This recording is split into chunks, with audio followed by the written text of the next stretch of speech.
Pernahkah kamu bertanya-tanya, siapa yang pertama kali mengubah alkimia menjadi ilmu kimia modern? Siapa yang meletakkan dasar-dasar eksperimen yang kita gunakan di laboratorium hari ini? Jawabannya ada pada seorang ilmuwan Muslim jenius dari abad ke-8, Jabir Ibnu Hayyan. Di dunia barat, ia lebih dikenal dengan nama Geber.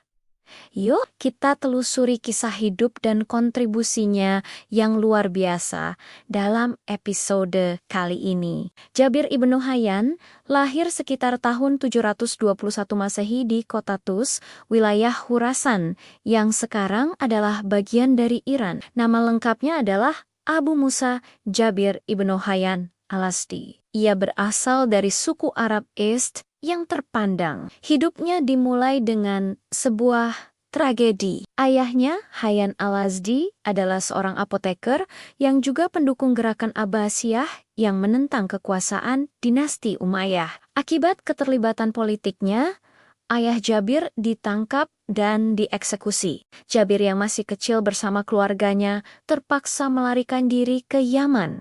Namun, di sanalah benih kecintaannya pada ilmu pengetahuan mulai tumbuh.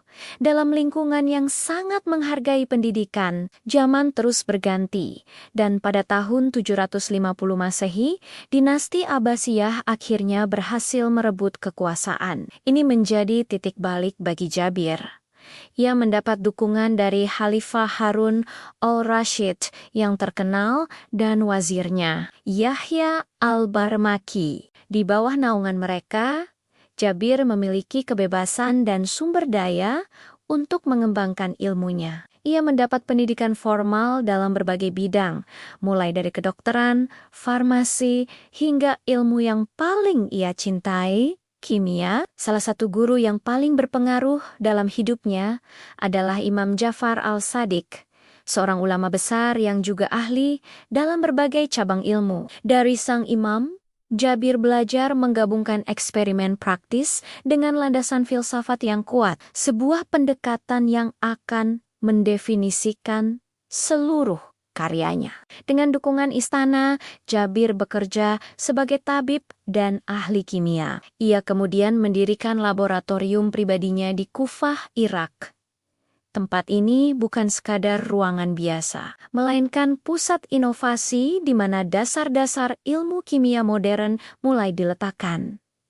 Jabir adalah seorang pionir sejati. Ia percaya bahwa ilmu pengetahuan harus dibuktikan melalui eksperimen, bukan hanya sekadar teori. Ia mengembangkan metode sistematis untuk mempelajari materi, seperti distilasi untuk memurnikan cairan, kristalisasi untuk memisahkan zat padat, sublimasi untuk mengubah padatan langsung menjadi gas, dan filtrasi untuk menyaring campuran. Teknik-teknik ini mungkin terdengar biasa bagi kita sekarang. Tapi pada masanya, ini adalah sebuah revolusi. Bahkan, Jabir sudah berbicara tentang konsep atom jauh sebelum John Dalton merumuskannya secara formal. Menurut Jabir, semua benda di alam semesta ini tersusun dari partikel-partikel kecil yang tidak dapat dibagi lagi. Ia menyebutnya sebagai unit terkecil materi yang tidak bisa dilihat oleh mata telanjang. Dan partikel-partikel ini bisa bergabung untuk membentuk zat-zat baru. Meskipun konsepnya belum sedetail teori atau modern, gagasannya memberikan landasan filosofis yang penting bagi ilmuwan-ilmuwan setelahnya. Ia berhasil menggabungkan pemikiran filsuf Yunani kuno seperti Demokritus dengan eksperimen kimia yang nyata. Di bidang farmasi, Jabir menciptakan metode baru untuk membuat obat-obatan. Ia dengan cerdik memanfaatkan berbagai mineral, tumbuhan dan bahan organik untuk mengekstraksi senyawa kimia yang bermanfaat. Salah satu pencapaian terbesarnya adalah penemuan berbagai senyawa kimia penting yang masih kita gunakan hingga sekarang. Ia berhasil mengisolasi asam nitrat, asam sulfat, dan yang paling terkenal adalah aqua regia atau air raja. Satu-satunya larutan yang mampu melarutkan emas, Penemuan ini bukan hanya menunjukkan kejeniusannya dalam praktik, tetapi juga kemampuannya untuk memahami reaksi kimia yang kompleks.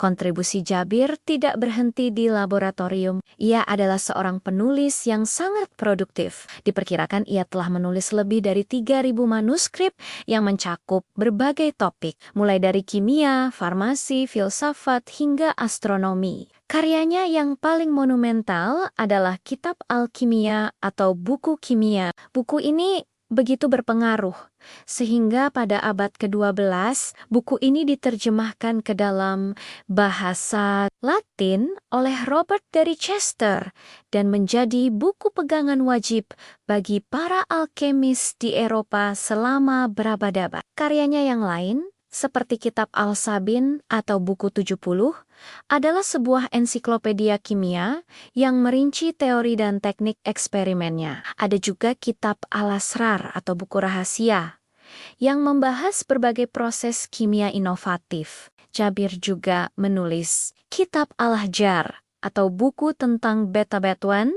di mana ia menjelaskan metode ekstraksi logam dan sifat-sifat mineral. Buku ini ditulis dengan bahasa simbolik yang kompleks, yang membuatnya menarik sekaligus misterius bagi para ilmuwan barat. Melalui karya-karyanya, Jabir memperkenalkan teori keseimbangan materi, sebuah gagasan awal yang menjadi cikal bakal hukum kekekalan massa yang kita kenal sekarang. Ia percaya bahwa dalam setiap reaksi kimia, jumlah materi selalu seimbang. Pendekatan inilah yang mengubah alkimia yang penuh takhayul menjadi ilmu kimia yang berbasis logika dan bukti. Pengaruh Jabir Ibnu Hayyan menyebar luas, baik di dunia Islam maupun di Eropa.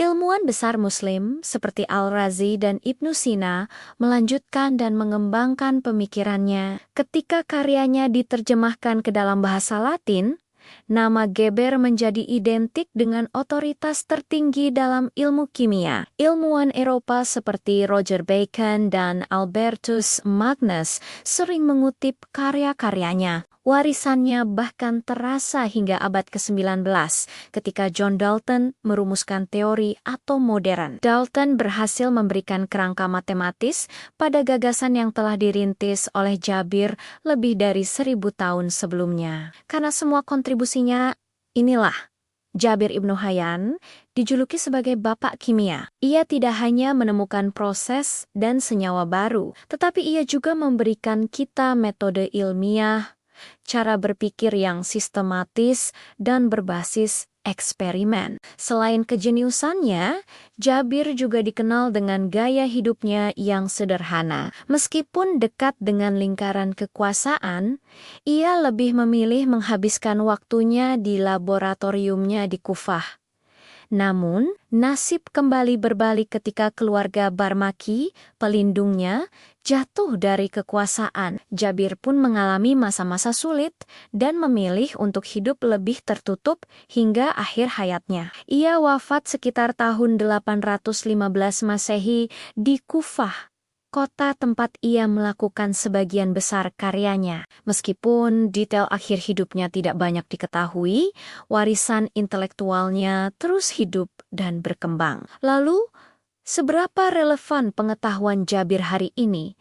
Sangat relevan. Pendekatannya yang berbasis eksperimen adalah fondasi dari metode ilmiah yang kita gunakan di semua laboratorium modern. Teknik distilasi dan sublimasi yang ia kembangkan masih menjadi prosedur standar dalam kimia analitik dan industri. Senyawa kimia yang ia temukan, seperti asam nitrat dan asam sulfat, adalah bahan baku penting dalam berbagai industri, mulai dari farmasi, metalurgi, hingga produksi pupuk. Gagasannya tentang transformasi materi terus menginspirasi penelitian dalam kimia organik dan anorganik. Singkatnya, Jabir Ibnu Hayyan adalah jembatan penting yang menghubungkan ilmu pengetahuan kuno dengan dunia modern. Ia menunjukkan kepada kita bagaimana dedikasi, rasa ingin tahu, dan keberanian untuk bereksperimen dapat mengubah dunia. Kisahnya adalah bukti nyata bahwa ilmu pengetahuan